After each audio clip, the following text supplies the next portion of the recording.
Charles John Huffman Dickens, born in Portsmouth on 7 February of 1812 and died in Hingham on 9 June 1870, was a British writer and a journalist. Son of Elizabeth and John, a naval employee, because of his father's work he spent the first 4 years in different places. In 1824, his father was arrested for debts and remained in prison for a few months until, thanks to a small inheritance, the family was finally able to pay off its debts. Then Charles can resume his studies at the Wellington Academy in Hampstead Road, but he will leave 2 years later because his father can no longer afford the tuition.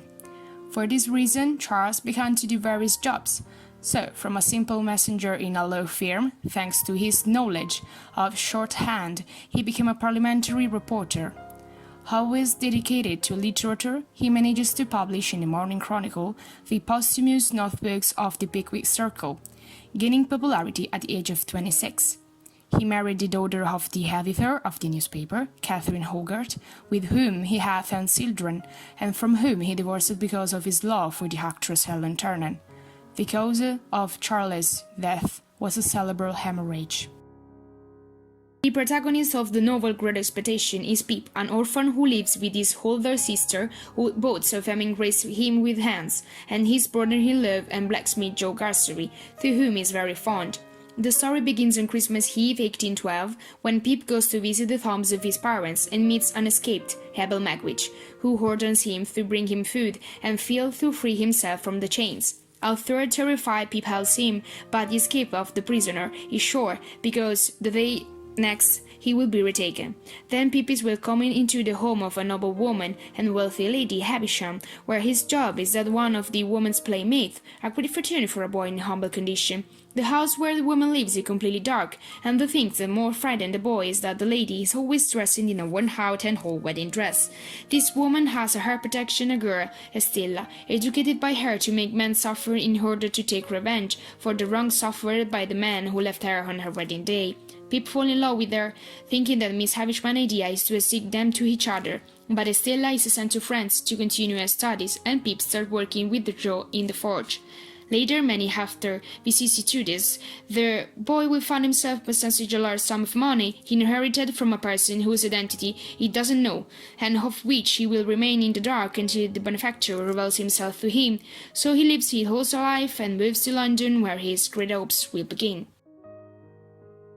The film Great Expectation, a film adaptation of Charles Dickens' novel, was directed by Mike Newell and released in 2012. The film starts with a classic and faithful rendering of the book, but ends up taking a more focused tour on the love story between Pip and Estella, on the personal stories of Miss Havisham, and on the relationships between the characters, for example, between John and Pip.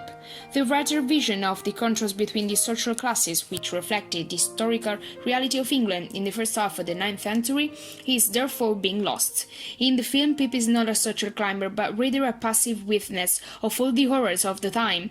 As for the first-person narrative that characterized the book, the director has renounced the voice-over that was present, for example, in the previous versions.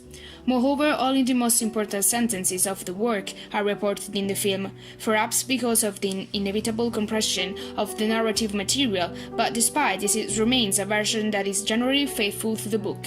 Both works are very beautiful, but the depth of the characters in the book is not as well rendered in the film. The director in fact moves chronological some episodes that actually occupy important position of even emulates the roles of some characters, thus making the story out of print and losing the dynamisms of the book. At the age of 12, Dickens learned about the hard work of the manual labor, the exploitation of miners, and the brutality of some representatives of the subordinate classes. All this experience will remain on his skin forever, as the wound never healed, and will be the background of his literary inventions. In fact, among the main themes dealt with it in work, we find exploitation, child labor, the rise to social class, ambition and guilt, revenge, and clash between the sexes in the eternal confrontation that expose them, innocence and justice, the possibility of redemption, and of course, the triumph of good over evil. The title of the book contains the very definition of ambition, because if you are moved by great expectation, you will always try to improve your condition by aiming higher and higher. In fact, the protagonist of the novel tries in every way his social rise, but with little success and every wasting all this wealth. This makes us understand how people, despite his efforts and wealth, can escape his original social condition.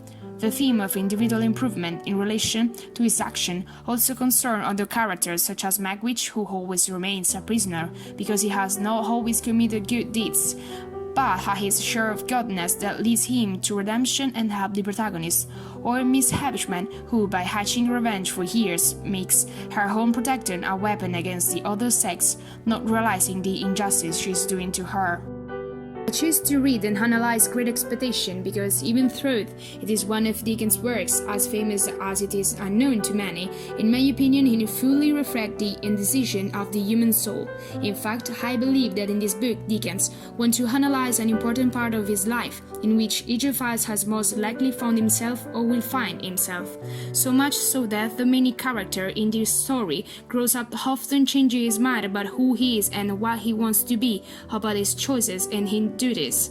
All this depends on the people he meets during his life, and each of them helps Pip to make precise choice about the path to make in this life, leading him to get to know other people. Thing I noticed right away is that in this book, the rhythm is not the same for the whole reading. At the beginning, the scenes are very static, making the reading less fluid, which I think is a technique of the author to allow the reader to pay attention to the details and words chosen. I myself didn't really appreciate the first part of Pip's Great Expectation because the novel is slow, but I really like the reflective part. However, for those who struggle in this initial part, I want to suggest to continue with the reading, because in the central phase, and above all in the final one, the rhythm of the plot is faster, there are less consideration of the narrator and more action of the same, in a wet rallying of intrigue. It is in fact Charles Dickens' a great novel, and so I think that anyone armed with good will can read it. Maybe not everyone will like it, but it's one of those essential readings that I think should be done, because even if written in 1861, it is still relevant and can teach to life or even just rope the reader in this incredible atmosphere.